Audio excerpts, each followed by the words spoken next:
Narsingi police అధికారులకి అదేవిధంగా commissioner గారికి డీజీ గారికి నేను ఒక్క మాట అడగాలనుకుంటున్నా.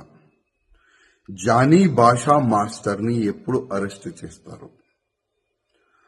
ఒక మహిళకి ఆయన ఏ విధంగా టార్చర్ చేసిండు, ఆమె జూనియర్ కోరియోగ్రఫీకి ఏ విధంగా ఆయన ఇబ్బంది పెట్టిండు, ఇవాళ తెలంగాణ ఆంధ్ర ప్రజలు పోలీసు వైపు చూస్తున్నారు. ఎప్పుడు ఆ దొంగకి, ఆ లవ్ జిహాదీకి ఎప్పుడు అరెస్ట్ చేసి నిజాలు బయట పెడతారని తెలంగాణ ఆంధ్ర ప్రజలు ఎదురు చూస్తున్నారు. అదేవిధంగా నేను పోలీస్ అధికారులకి రిక్వెస్ట్ చేస్తున్నా, ఇవాళ లేకపోతే రేపు ఆయన అరెస్ట్ అయిన తర్వాత ఈ ఒక్క అమ్మాయి నుంచి కాదు, ఇంకా ఎన్ని అమ్మాయిలకి నా ఇబ్బంది పెట్టిండు, ఎన్ని అమ్మాయిలకి కన్వర్ట్ అయిపోండి అని ఆఫర్ ఇచ్చిండు, అది కూడా ప్రజలు ముందు పెట్టాలని నేను పోలీస్ అధికారులకి రిక్వెస్ట్ చేస్తున్నా.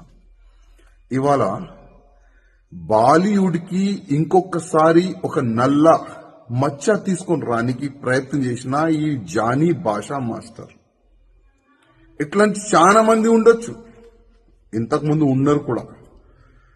ఈ ఫిల్మ్ ఇండస్ట్రీలో పని చేయడానికి వచ్చే వాళ్ళకి గాని, ఈ జూనియర్ ఆర్టిస్ట్ కి గాని చాలా వరకు ఇబ్బందులు గతంలో కూడా పెట్టినారు. కానీ నేను బాలీవుడ్ ప్యానల్ కి, బాలీవుడ్ ఇండస్ట్రీ అధికారులకి మరీ రిక్వెస్ట్ చేస్తున్నా, కొద్దిగా మన బాలీవుడ్ ని క్లీన్ చేయడానికి కొద్దిగా మీరు ఇష్టిక్ ఉండాలి.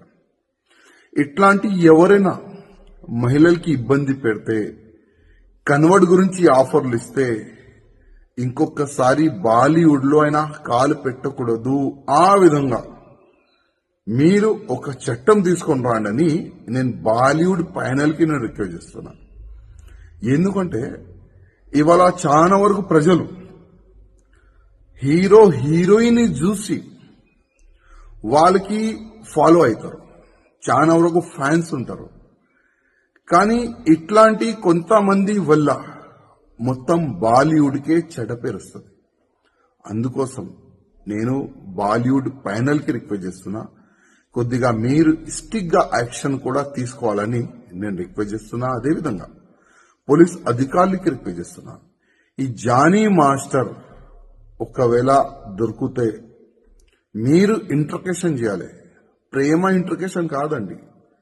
ఏ విధంగా ఒక దొంగకి, ఒక రౌడీ చేసేవాడికి, ఒక మర్డర్ చేసేవాడికి ఏ విధంగా మీరు అది ట్రీట్మెంట్ చేస్తారు కదా, ఆ విధంగా ఈ జానీ భాషా మాస్టర్ కు కూడా ట్రీట్మెంట్ మంచి చేయాలి, మంచిగా పనిష్మెంట్ ఇవ్వాలి, నిజాలు బయటికి తీసుకుంటూ రావాలని నేను పోలీస్ అధికారులు కూడా రిక్వెస్ట్ చేస్తున్నా.